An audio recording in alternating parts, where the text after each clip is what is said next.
Straight ahead, all Law and Crime Daily. The former Michigan governor charged in the Flint water crisis wants his case dismissed. The indictment is fatally flawed.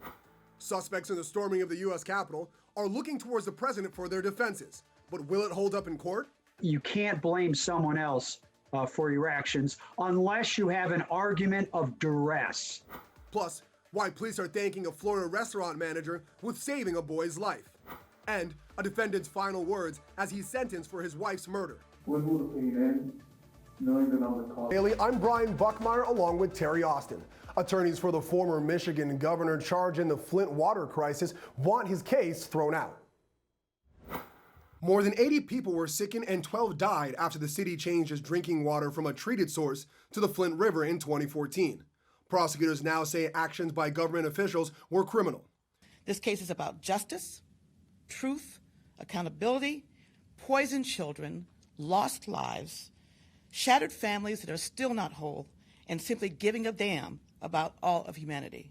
A grand jury indicted 9 individuals for a total of 42 counts, including former Governor Rick Snyder for 2 misdemeanors of willful neglect and 2 former heads of the Michigan Department of Health and Human Services for involuntary manslaughter. I did send a letter to Solicitor General Fadwa Hammoud pointing out a number of things, including the fact that the indictment is fatally flawed because it's charged Governor Snyder with crimes allegedly that occurred in Genesee County. These crimes, which are both false but fatally flawed because they charged it in the wrong venue. At all times during the indictment, Governor Snyder was at his office in the Romney building in downtown Lansing. So the reason we held off, we did file a discovery request, and we attached that letter to that discovery request. But the reason we didn't file the motion to dismiss is we're trying to give the government an opportunity to recognize this mistake and voluntarily dismiss the indictment against Governor Snyder. Scientists learned lead from aging pipes leaked into the city's water supply, the possible source of a deadly Legionnaire's disease outbreak. The grand jury proceedings are secret, but prosecutors say their team reviewed millions of documents and hundreds of electronic devices.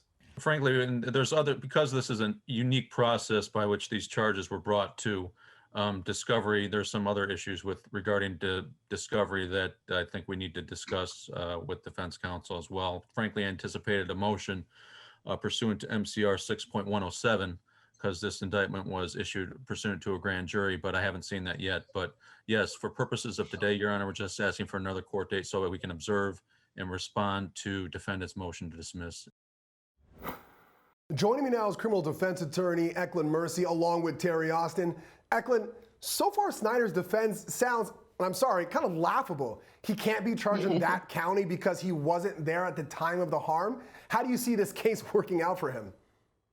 Well, it started off wrong. It badly reflects on the attorneys because Snyder actually has an MBA and a JD. So he should have a simple grasp of what venue is and how he could be charged for the crime because he was a whole governor. So I think it was just a plot. Sometimes you just have to file stuff. I think that they knew that it wasn't going to be successful, but it sucks that they did it anyway. Yeah, you can be in one county and do something that harms another person and they can drag you into court where the person's harmed. It makes total sense. Terri, the Flint water crisis was and still is a huge issue. Do you think anyone's going to be serving serious jail time, though? You know, I hope that someone does serve serious jail time because these are serious crimes. I mean, the former chief of health, he was actually charged with 9 counts of involuntary manslaughter, which, you know, is punishable up to 15 years in prison. And if Governor Snyder is convicted, he too could get up to a year in jail. So these are serious crimes. There are others who were charged, and I do think that they should be punished and held accountable for their crimes. Yeah, this will likely not be a simple slap on the wrist. Ecleynne, Terri, thank you very much. Turning now to other top news and celebrities making headlines. Music producer and convicted murderer Phil Spector died while serving his prison sentence. Spector is known for his wall of sound recording and work with musicians like the Beatles and Tina Turner. Spector was found guilty of second-degree murder in 2009 for the shooting death of actress Lana Clarkson. He was represented at his first trial by criminal defense attorney and Law and Crime host Linda Kenny Bodden. A spokesperson for the Department of Corrections says Spector died of natural causes. Husband to actress Lori Loughlin, Massimo Giannulli, is seeking an emergency release from prison. Attorneys for the fashion designer says his 8 weeks in solitary confinement are extreme punishment. Giannulli is currently serving a 5-month sentence for his role in the college admission scandal. Loughlin was released at the end of December. Giannulli is scheduled to be released in April. His attorneys are asking a judge to allow him to serve the rest of his time at home. Still ahead on Law and Crime Daily, a restaurant manager credited with rescuing a boy from abuse. But first, our experts take on the possible defense of suspects in the storming of the U.S. Capitol building.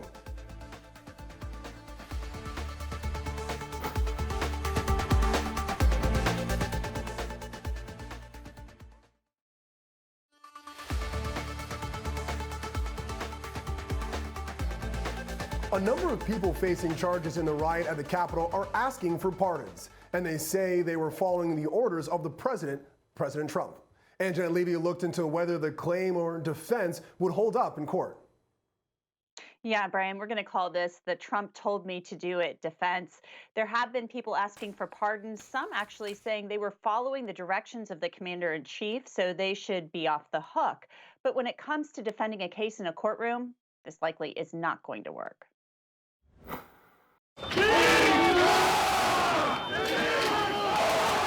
Droves of people forced their way into the U.S. Capitol. Others appeared to walk through practically invited. Riley Williams is accused of stealing Nancy Pelosi's laptop. And Texas Realtor Jenna Ryan says she deserves a pardon because she was doing what the president wanted her to do. Is it a defense that could work? They can't say that the President of the United States ordered me to do that. That's not going to fly. This is not the military, even though he is the commander-in-chief. Former federal prosecutor Gene Rossi says the Trump told me to do it defense is a non-starter. You can't blame someone else for your actions unless you have an argument of duress. The attorney for Jacob Chansley, also known as the QAnon shaman, questioned his client's mental state on Law and Crime Daily. It doesn't take much to look at my client and say, you know what, maybe, just maybe, he doesn't fall within the bell curve of that which you and I would consider normal. Whether Chansley is so mentally ill that it impacted his actions that day is a question yet to be answered. Rossi believes those who organized the event on January 6th could be in a lot of legal trouble. I think the President of the United States, Donald Trump, faces serious criminal liability. I think he really does. And Gene Rossi believes that President Trump's personal lawyer, Rudy Giuliani, and also people who organized that rally on January 6th could also face some criminal exposure. Brian? And each day we see more and more people identified and charged. What about those who appear to walk in after the doors were already open?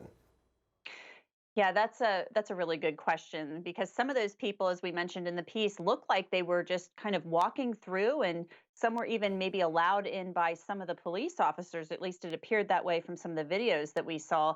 Gene Rossi calls those the lemmings, the people that were just trickling in afterward. He thinks they will have a better chance of arguing that maybe they made a mistake and maybe they could have a better chance of defending themselves. But those people who were forcing their way in with force, breaking windows, damaging property, he said they are going to have a very tough road to hoe. Thanks, Angenette. Here with me to break down the defenses are attorneys Ecleynne Mercy and Terri Austin. Ecleynne, this whole the president told me to do it or invited me or I was just walking in, does that sound like a strong argument, the only argument they have, or do you see some success in it? Oh, they're going to win because they're white. The issue is it's going to work because they're white. Listen, I know what I saw there was treason. Now, if black people get treated differently, if my black ass were to do what they did, it wouldn't work. I wouldn't be here. The issue is that when you're white, you can make mistakes. You can use the defense of duress. When you are black, you're supposed to have the patience of Job and the wisdom of Solomon at every given point in time. The unfortunate reason is that history will tell you what will happen. They will not get prosecuted. They will say that because the pain that they've had what they've had in the media, the flinging of the mud in the media is enough, and then they will issue their sad apology, their sorry apology, and they'll be free to microaggress other people for the rest of their days. That's what the history tells us, and that's what I'm expecting to happen. So, Terri, Ecleynne says that she doesn't even think there's going to be a full prosecution, but talking about some of these arguments, it kind of academically makes sense. The president can invite me into the Capitol. The president can invite me into any restricted area. But do you think that will make sense here? And if not, why? Well, it should not make sense here, Brian. The argument that these individuals were invited to the Capitol by the president and allowed into the premises by the police is a bunch of malarkey. I mean, trespassing, destroying property, insurrection, these are all very serious crimes. Ignorance of the law has never, ever been a defense. And blindly following others who are breaking the law is also not a defense. Whether or not they're prosecuted, we will see. But my hope is that each of these individuals is prosecuted to the fullest extent of the law, because these are serious crimes and we need to hold them accountable. Yeah, like I said, every day we're seeing more and more arrests, and of course we'll keep you up to date on those arrests and those defenses. Thank you both. Coming up on Law and Crime Daily, a family calls out a...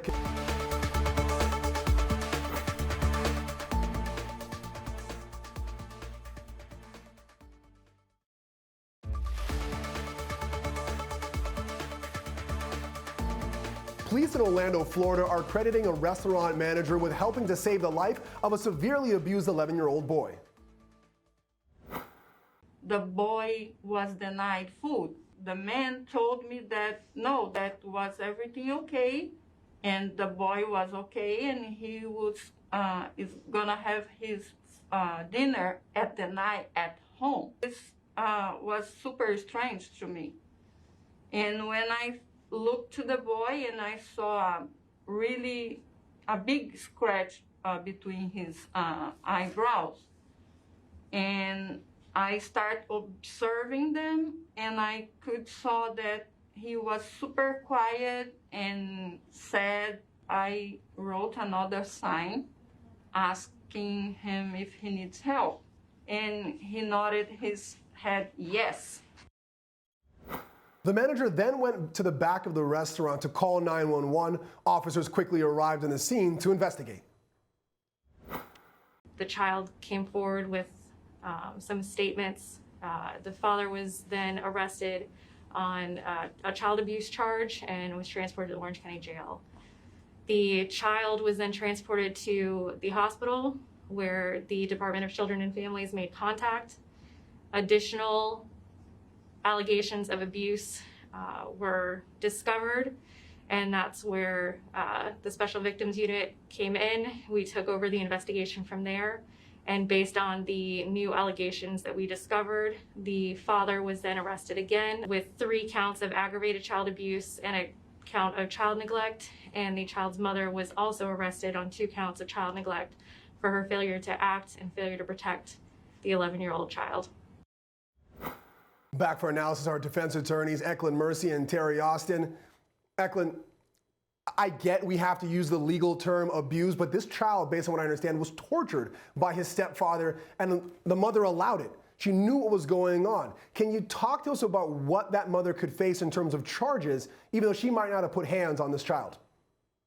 Well, real quick, you have to give it up for the real hero here, and that's the child. Do you understand how hard it was for him to nod his head? He's been abused, so he was just, used to it. And for him to be able to accept help was so admirable, and we have to acknowledge that. It's very hard for a child to do an outcry, so we have to acknowledge that. With regards to the mother, you don't just, get into an abusive relationship. There's probably some history. There's probably some things in her background that we need to see. We won't know until a full investigation is done, until that child has a forensic evaluation. We don't know what type of wounds that they're going to uncover that will actually correlate with criminal charges. So neglect is at the least, but she can have a good defense, meaning that she's a victim of abuse as well.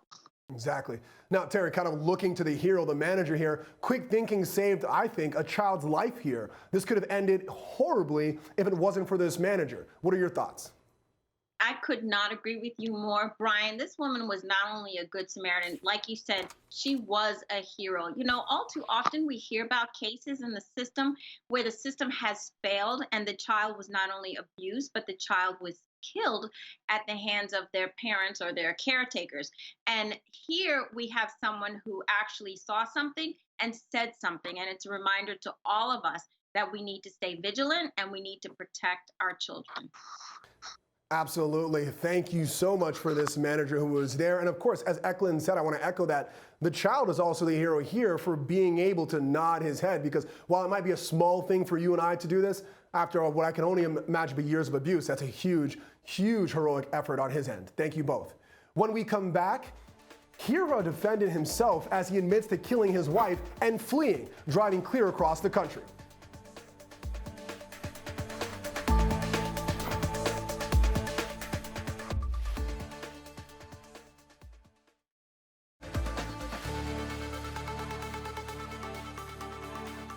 A Florida man will spend the next 38 years in prison for murdering his wife and later telling police where her body was.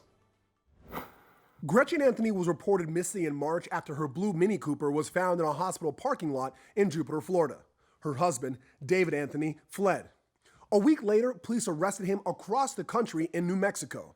Cadaver dogs alerted to areas in the couple's home and the defendant's Nissan Frontier, but they were unable to locate a body. That is, until Anthony agreed to plead guilty to charges of second-degree murder and kidnapping in a deal that spared him the death penalty. Investigators found remains they believe are Gretchen Anthony. Her cause of death is still pending. I disgraced my family. I'm hated by some beyond words, and have brought shame upon my name. Some would call for my death, and I can't offer any reasonable argument against that sentiment. All I can offer is acknowledgement of my actions and a prayer of forgiveness for my loss of self-control, and for allowing my paranoia, greed, and addiction to drive this heinous act. Men live by their illusions, and my illusions saw the COVID pandemic as an end-of-the-world prophecy, an Armageddon that I felt compelled to escape no matter the cost.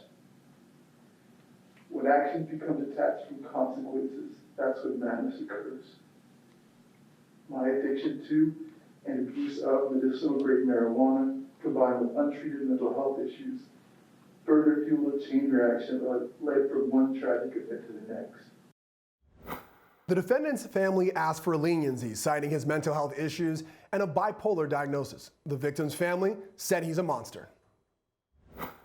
What happened to Gretchen is truly horrific and has left us with deep sadness. To the defendant, whose name and being are not worthy of the air we all breathe.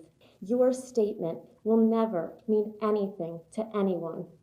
You are a fraud. Gretchen had a huge heart and saved your life when your car fell on you. Yet you killed Gretchen in that same garage where she saved your life. Then instead of confessing to the cruel murder that you committed, you used what you did to negotiate something for yourself. You are pure evil. You stole a mother away from her child, a daughter away from her mother, a sister away from my brother and me. Back one last time for analysis are our experts. Ecleynne, I'm kind of torn here. On one end, I want criminal defendants who are going to admit to these crimes to have an incentive to say, hey, this is where the body is, and maybe even we can save some lives. On the other side, though, do we want to have that as a rule that, hey, we'll lessen your jail time if you give us this amount of information? How do you think this should play out across the country? Well, I think with this particular situation, I am opposed to the death penalty, so I think that it's a win. But for real, we're actually looking at the victims' families. You know, closure is priceless. And, you know, so if the family's okay with the deal, run upon the plea, because what you don't want to do is be emotionally, like, go through the emotional waterboarding that is trial prep, with the possibility that this person may be free because you don't have the real story. So, I mean, although it seems like although it seems unfair, but they got that closure. They can begin to heal now. So I think that that's what you have to look at it from the victim's family perspective. And I think that, it worked out. Yeah. Terri, Ecleynne, again, that's part of the main reason why I support this, and also the death penalty is off the table. We're looking at it from a victim standpoint of closure and helping them get through this. Do you think this was the right call by the prosecutor and the judge? Well, in this case, it was. From the victim standpoint, I think they wanted to have the closure. So I agree with Ecleynne. But I understand that. But I think this sort of deal sends the wrong message to killers that their lives will be spared if they agree to lead the police to the body. So I think we have to be careful when we have those types of deals being made with defendants. And, here the family said that he had mental illness, but there was no evidence of mental illness in the trial itself. So I think that they could have stuck with the death penalty here. Whether you agree with it or not, I think that perhaps it might have been the right thing here. And we should not be negotiating. If you give me the body, then I'll give you, I'll spare your life. All right, so maybe it's a case-by-case situation. Maybe it's great here because, again, this is what the family wanted if we're looking at a victim-forward perspective. We'll see how this plays out. Ecleynne, Terri, thank you for joining us, and thank you for joining us here at the Law and Crime Daily. We'll see you next time as we discuss justice in America.